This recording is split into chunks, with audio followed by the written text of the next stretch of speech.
Welcome back. You're watching The Globe, and we're having a special discussion looking at COVID-19 corruption across the continent.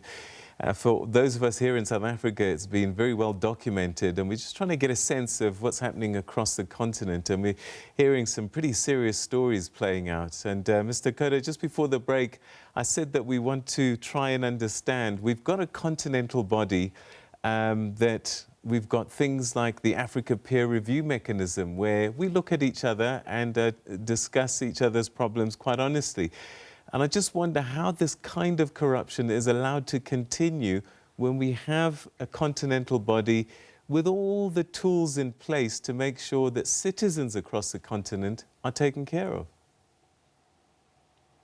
Thank you very much, Peter. You know, in corruption, there are two players. There's a provider and somebody who is receiving. But before I get to that point, I want also to support what my other colleagues have talked about. I think we need to go beyond now in terms of dealing with corruption. I think this has been talked for a very long time. I agree one proposal that Nigeria has brought up, but I think we need to, it should be punitive. In fact, we should reach a point where we see families separating because of corruption. If your husband comes with money that he cannot account for, it would be very nice if you are, a spouse or a wife, divorce him and say that, look, you cannot bring this kind of thing home. Children should begin to protest about this money which is coming without, hard working, without any explanation. The society now needs to react to it in a very, very, vigorous and a very vicious manner. Now, coming to the point that you've asked, our leaders are very committed to, to dealing with corruption. But corruption is not only at the leadership. Corruption is also ourselves.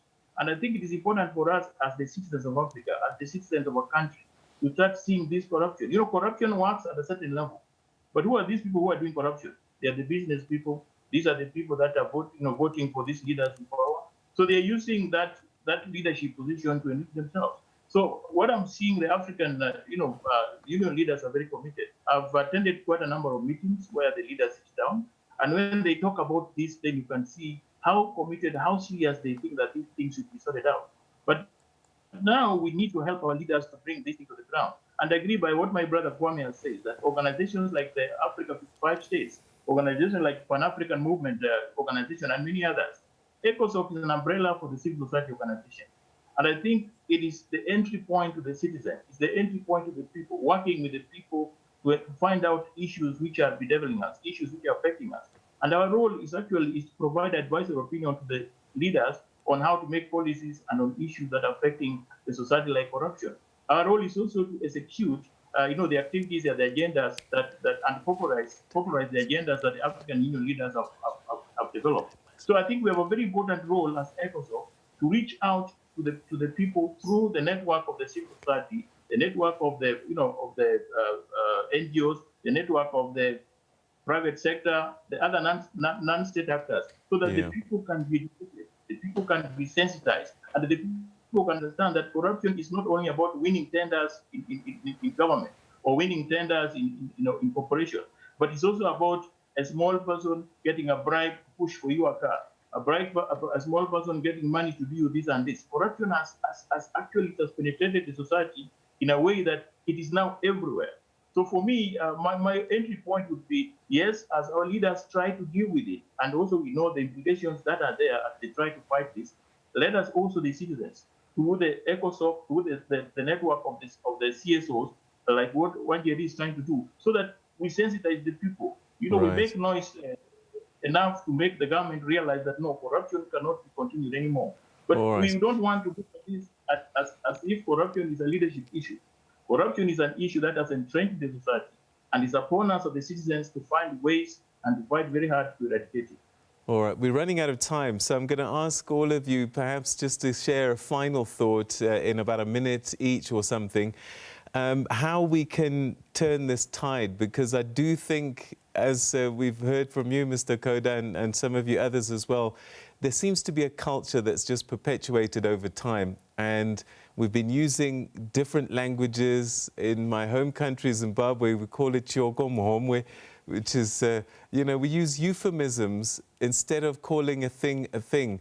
So how do we get our culture back to before we started to accept corruption as a norm?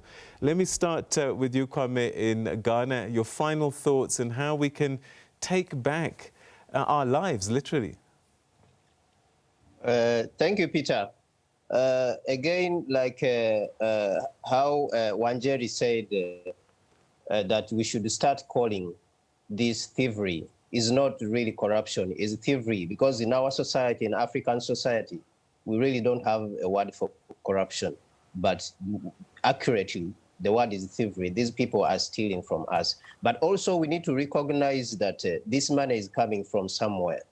And for the last period, since 1966, when the period which I call the time when neocolonialism consolidated its position on the African continent after the overthrow of Dr. Kwame Nkrumah, there was a period of corruption there, which was through the privatization of state enterprises and the structural adjustments. A lot of people stole from the state, and a lot of people suffered. Our African citizens, they suffered a lot. They lost jobs through these things which were forced on the Africans.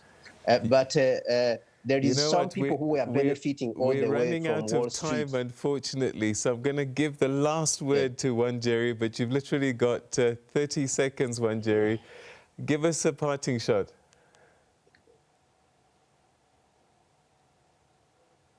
Sorry, other than just changing our language, I think it is also important, as much as I feel what my colleague from Kenya is saying, that we do not place the blame on the citizen. We have to know that it has been normalized even to the common person, because it has been made to look like it's a good thing. They glorify it, and they steal from us, and then they come back to our communities and show how stealing has benefited them. So the common person, without understanding the effects and the reason why this needs to be stopped, glorifies that lifestyle, and they do not find anything wrong with that policeman who is underpaid, okay, coming and telling them, I will not arrest you if you do ABCD for me. I think the system has created a perfect way where, even if you look at the policemen, for instance, as an example, you underpay them. You make sure they live in tin houses where they're sharing as families. And then you give them weapons and release them to the community. What are they going to do? Of course, they're going to make their living from the community. So once we change the language, and that is for me what is deep, we need to change this language. We need to show the people that they have the power to stop things and change things. And it is doable. And I'm not giving up. I'm not thinking that it is time for us, as Kwame says, to come together as a people. Whatever is affecting them in Ghana is also affecting the people in South Africa, is also affecting us here in Kenya. We can come together and say enough is enough. And it has been done before in the past, as the period that Kwame is talking about, when I talk about the Mau Mau, for instance, of Kenya, when we were fighting the British and things like that. It was done. But what happened after that? They were replaced. The thieves that were then there were replaced by black-skinned thieves, and we are still suffering the effects of that to date, because we refuse to engage with the common person who has the power to understand how powerful they are. That's why they're getting away. And I think that that's where we'll leave it. Thank you so, so much. I wish we had more time. Perhaps we need to have more conversations from across the continent, just to share and perhaps help us in fighting this scourge. Thank you so much, Wanjeri Nderu, Kwame Ngonza, and Denise Koda. Thank you so much indeed to all of you for your time, and keep up the good fight. Thank you for having us. Thank you for having us. Good night. Good night. Okay, good night. Thank you. All right, so that's the situation. It's not just here in South Africa. Sadly, it is something that's happening across the continent.